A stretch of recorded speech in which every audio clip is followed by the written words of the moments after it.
Hi everyone, Radhe Radhe. In this video, we're going to be doing chapter 9, verse 18. And Bhagwan Shri Krishna continues to talk about how he is basically everything. So let's sing this verse together and we will go through the commentaries. They're both amazing. Gatir bharta prabhu sakshi nivasah sharanam suhrid prabhavah pralayah sthanam nidhanam bijamavyayam. I am the goal, the sustainer, the master, the witness, the abode, the refuge, and the most dear friend. I am the creation and the annihilation, the basis of everything, and the resting place, and the eternal seed, Bij. So I am everything, basically. Okay, so the he's saying here that the destination, ultimate destination, is Krishna, although many people don't know it. Okay, so in the class that I attended yesterday, they were talking about how there are four paths. There is Karma Yoga, and these all paths are very different. They are very specifically different from each other. They have different shastras to back them. So there is Karma Yoga, there is Gyan Yoga, there is Ashtang Yoga, and then there is Bhakti Yoga. So Karma Yoga have Karma Shastras, that's the Shastras they follow. Gyan Yogis have some Upanishads or Vedas or whatever they follow. Ashtang Yogis have their own Shastras that they follow, and Bhakti Yogis follow Srimad Bhagavatam, Chaitanya Charitamrita, Nectar of Devotion, Nectar of Instruction, these kinds of things. So what he was saying is that every path, the Karma Sannyas, Karma Shastras, they all talk about, they write the Shastras in such a way that people who are following that develop faith in that. So they will talk about how that is the ultimate path. And if you don't follow that path, then you will have seek consequences to that. And similarly for the Gyan Yoga, and the path that they follow is the path to liberation, Brahma Jyoti. That's they have the same. They go from Karma Yoga to Gyan Yoga. In Gyan Yoga, the thing that they're following is that they want liberation. They want Brahma merging with Brahman. That's the Advaita perspective. And Ashtang Yoga, I think, also must be wanting that. I'm not sure. No, I think they want God, but I don't know. I don't know exactly what they want. And then, of course, Bhakti Yogis want Bhagwan Shri Krishna. Just exclusively, they want prem, they want service of Krishna, whether it's on planet Earth or whether it's in Patal or whether it's in Goloka Vrindavan. I mean, they do want liberation, but they don't really care so much about liberation. They care about service to Krishna. That is Bhakti Yogi. True Bhakti Yogi. For me, I think I'm very much at the place where I still want Goloka Vrindavan. I want liberation. I want to be out of this madness of the cycle of birth and death. Especially after reading the last few verses where I figured out how long Brahma's days and Brahma's night is, and then after 100 years we go back to Vishnu and then we come back and just ridiculous.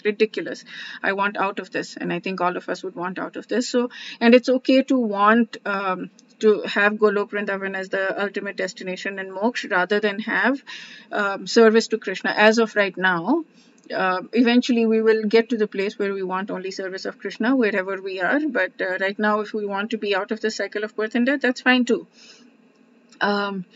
We want liberation, we want moksha. Okay, so what he's saying is that, for example, if there is a possibility of going on top of a building, so the reason I brought that up is that so there is a question then, like if all the paths make it sound like all the shastras are saying that that path is the ultimate path, then how do we know bhakti is the ultimate path? And I asked that question and I haven't yet gotten the answer, clear answer from them, but I think the Gita is making it very clear right now that bhakti is the ultimate path, and I think it's going to continue to become clearer and clearer as we go up and finish the Gita in chapter 18. But even right now, Bhagwan Shri Krishna is saying pretty clearly that you should approach me. From chapter 7, 8, 9, he's been very, very clear. You should approach me. I am the goal. I am all of this. So I think that makes it, if we follow the Gita, then that makes it pretty clear that bhakti is the ultimate path. But I'm sure I'll get to know deeper answers and I'll share as I get to know that as well. Yeah, so what he's talking about here is that if there's a possibility of going to the top of the building with the help of an elevator, why should we go by the staircase step by step? So we can follow the staircase, the varnashram system, do the Vedic rituals, get to the heavenly planets, do the karm kand, and then do karm yoga and all of that. We can get to that. But if we can get to the top of the building with the elevator, then that's a shortcut, right? So the chanting is the shortcut. Bhakti is the shortcut. We can get to the absolute top with bhakti. Okay, and then what he's saying here is something that I learned the hard way um, last year, May, is that relationships are temporary. Any human relationship is temporary. Even like spouse relationships, kids, parents, whatever, all of these are temporary. So the example that he gives is the two waves. There are two waves and neighboring waves in an ocean, and let's say they're coming from wherever far away, and they're playing with each other, and they're having they're yeah, they're creating the impression that they have deep relationship before with them because they're playing mirthfully with each other. But after a while, after traveling some distance, both of them merge into the ocean and they disappear. But did they have a relationship with each other, or did they have a relationship with the ocean itself? They had a relationship with the ocean itself. So it's similar to us.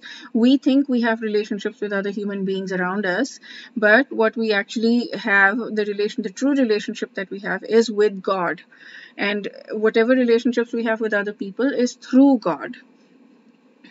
So we create attachment amongst our body relationships only to leave them and journey alone into another birth. The truth is souls are not related to each other but God. And so if we build our relationship with God, then everything else just comes into place. Um, okay. Cut all the strings of worldly attachment, make rope of these strings and tie it at the lotus feet of God. It's so beautiful. Okay, so yeah, that's it for this verse. Wish you a day filled with lots and lots and lots and lots of spiritual growth. Radhe Radhe.